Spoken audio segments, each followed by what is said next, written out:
22 अप्रैल 2025 दोपहर 2:45 जम्मू कश्मीर का पहलगाम, जिसे मिनी स्विट्जरलैंड कहा जाता है, वहां की शांति को आतंकी गोलियों ने चीर दिया। 28 मासूम जिंदगियां छीन ली गई, जिनमें 24 पर्यटक, 2 स्थानीय लोग और 2 विदेशी शामिल थे। ये था पहलगाम आतंकी हमला, कश्मीर के इतिहास में सबसे घातक हमलों में से एक। आखिर क्यों हुआ ये हमला, इसके पीछे कौन था और भारत सरकार इसे रोकने के लिए क्या कर सकती है? पहलगाम जम्मू कश्मीर का एक लोकप्रिय पर्यटन स्थल अपनी प्राकृतिक सुंदरता के लिए जाना जाता है। बेसरन घाटी, जो पहलगाम से 5 से 7 किलोमीटर दूर है, एक ऐसा स्थान है जहां तक केवल पैदल या घोड़े से पहुंचा जा सकता है। यहाँ हर साल लाखों पर्यटक आते हैं, जो प्रकृति की गोद में सुकून तलाशते हैं। लेकिन 22 अप्रैल 2025 को यह सुकून आतंक के साए में डूब गया। दोपहर के समय जब पर्यटक बेसरन घाटी में पिकनिक मना रहे, तस्वीरें खींच रहे थे और स्थानीय खाने का आनंद ले रहे थे, 6 आतंकवादी जंगल से निकल कर आए। वे सेना की वर्दी में थे, हाथों में AK-47 राइफलें थी। प्रत्यक्षदर्शियों के अनुसार उन्होंने पहले अंधाधुंध गोलीबारी शुरू की, फिर चुन चुनकर गैर मुस्लिम पुरुषों को निशाना बनाया। प्रत्यक्षदर्शी: हम भेलपुरी खा रहे थे, अचानक गोलियों की आवाज आई। मैंने अपने पति को देखा, उन्होंने कहा भागो, लेकिन आतंकियों ने उन्हें पकड़ लिया। उन्होंने पूछा तुम हिंदू हो, और फिर रोते हुए गोली मार दी। हमले में 28 लोग मारे गए, जिनमें भारतीय नौसेना के लेफ्टिनेंट विनय नरवाल, एक इंटेलिजेंस ब्यूरो अधिकारी, और UAE नेपाल के 2 पर्यटक शामिल थे। 20 से अधिक लोग घायल हुए। आतंकवादी संगठन रेसिस्टेंट फ्रंट TRF, जो लश्कर-ए-तैयबा का एक सहयोगी है, ने इस हमले की जिम्मेदारी ली। ये हमला 2019 के पुलवामा हमले के बाद कश्मीर में सबसे घातक आतंकी हमला। अक्टूबर हमले के बाद भारतीय सेना, CRPF और जम्मू कश्मीर पुलिस ने इलाके को घेर लिया। हेलीकॉप्टरों की मदद से घायलों को निकाला गया और आतंकियों की तलाश में बड़े पैमाने पर सर्च ऑपरेशन शुरू किया गया।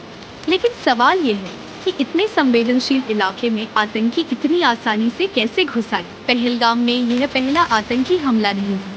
कश्मीर घाटी में पिछले कई दशकों से आतंकवाद एक गंभीर समस्या रहा है। 1995 में अल-फरन नामक आतंकी संगठन ने पहलगाम में 6 विदेशी पर्यटकों का अपहरण किया था, जिनमें से 4 का आज तक कोई पता नहीं चला।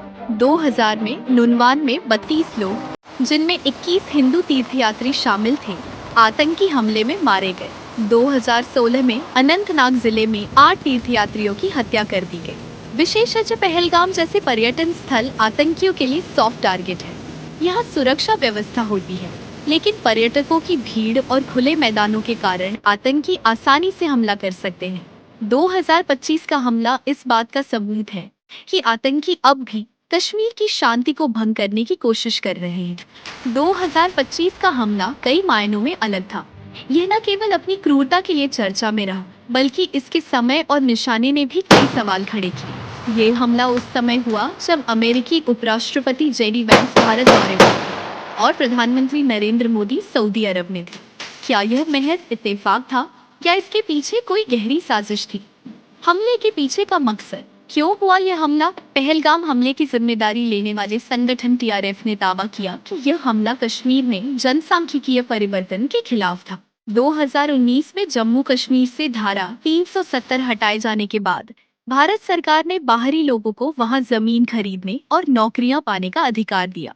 TRF का कहना था कि यह कश्मीर की संस्कृति और पहचान को खतरा है। विशेषज्ञ, राजनीतिक विश्लेषक: TRF का यह दावा केवल एक बहाना है। असल में यह हमला कश्मीर की अर्थव्यवस्था को नुकसान पहुंचाने और भारत की छवि को धूमिल करने की कोशिश थी।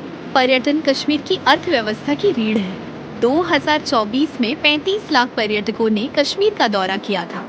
ऐसे हमले पर्यटकों में डर पैदा करते हैं, जिससे स्थानीय लोगों की आजीविका पर असर पड़ता है। कई विशेषज्ञों का मानना है कि इस हमले के पीछे पाकिस्तान का हाथ हो सकता है। भारतीय खुफिया एजेंसियों ने संदेह जताया कि हमले से ठीक एक हफ्ते पहले पाकिस्तानी सेना प्रमुख जनरल असीम मुनीर के भड़काऊ बयानों ने आतंकियों को उकसाया। मुनीर ने अपने भाषण में भारत के खिलाफ 2 राष्ट्र सिद्धांत को बढ़ावा दिया था। गंभीर स्वर में हमले में आतंकियों ने हिंदुओं को निशाना बनाया, जिससे सांप्रदायिक तनाव भड़काने की कोशिश की गई। प्रत्यक्षदर्शियों के अनुसार आतंकियों ने पीड़ितों से उनका धर्म पूछा और गैर मुस्लिम पुरुषों को गोली मारी। एक महिला ने बताया कि आतंकियों ने उसे जिंदा छोड़ दिया ताकि वह मोदी को यह संदेश दे सके।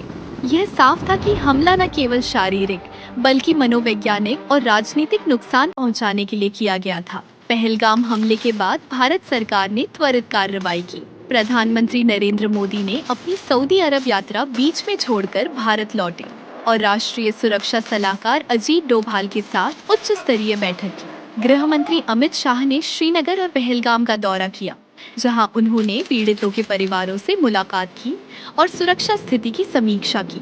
आतंकी हमला निंदनीय है। मैं शहीदों के परिवारों के प्रति संवेदना व्यक्त करता हूँ। इस जघन्य कृत्य के पीछे जो भी है उन्हें बख्शा नहीं जाएगा। हमारा आतंकवाद के खिलाफ संकल्प अटल। सुरक्षा बलों ने बेसरन घाटी और आसपास के इलाकों में बड़े पैमाने पर तलाशी अभियान शुरू किया।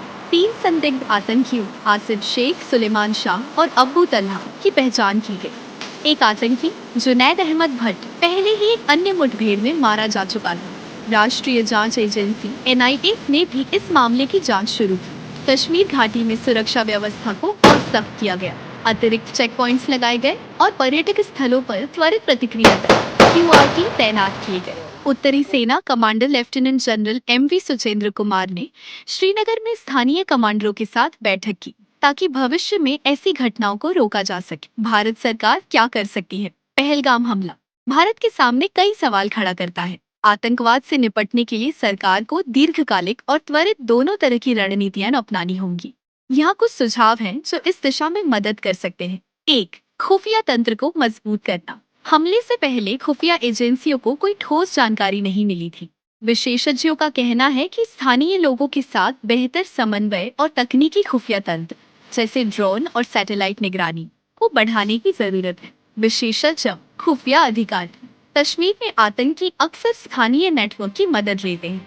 हमें घुसपैठ रोकने के लिए LOC पर और अधिक निगरानी बढ़ानी होगी। साथ ही सोशल मीडिया पर आतंकी प्रचार को ट्रैक करने के लिए साइबर यूनिट्स को मजबूत करना होगा। दूसरे पर्यटक स्थलों पर सुरक्षा बढ़ाना। पहलगाम जैसे पर्यटक स्थलों पर सुरक्षा व्यवस्था को और प्रभावी करना होगा। इसके लिए निम्नलिखित कदम उठाए जा सकते हैं। पर्यटक स्थलों पर सादे कपड़ों में सुरक्षा कर्मियों की तैनाती, ड्रोन और CCTV कैमरों का उपयोग, पर्यटकों के लिए आपातकालीन हेल्पलाइन और निकटतम सुरक्षा चौकियों की जानकारी। तीसरा, स्थानीय समुदाय को शामिल करना। कश्मीर की अर्थव्यवस्था पर्यटन पर निर्भर है। स्थानीय लोग आतंकवाद के सबसे बड़े शिकार हैं। सरकार को स्थानीय समुदायों को आतंकवाद के खिलाफ जागरूक करने और उनकी भागीदारी बढ़ाने के लिए कार्यक्रम चलाने चाहिए। स्थानीय निवासी पहलगाम हम पर्यटकों को अपने मेहमान मानते हैं। आतंकी हमारे भविष्य के दुश्मन हैं। हम चाहते हैं कि सरकार हमें प्रशिक्षण दे ताकि हम संदिग्ध गतिविधियों की सूचना दे सके। 4. अंतर्राष्ट्रीय दबाव। पाकिस्तान पर आतंकी संगठनों को पनाह देने के लिए अंतर्राष्ट्रीय मंचों पर दबाव बढ़ाना होगा। भारत को संयुक्त राष्ट्र और अन्य देशों के साथ मिलकर लश्कर-ए-तैयबा जैसे संगठनों के खिलाफ कार्रवाई की मांग करनी चाहिए। 5. कश्मीर की युवा पीढ़ी को मुख्य धारा में लाना। आतंकवाद का एक कारण युवाओं में बेरोजगारी और अलगाव की भावना भी है।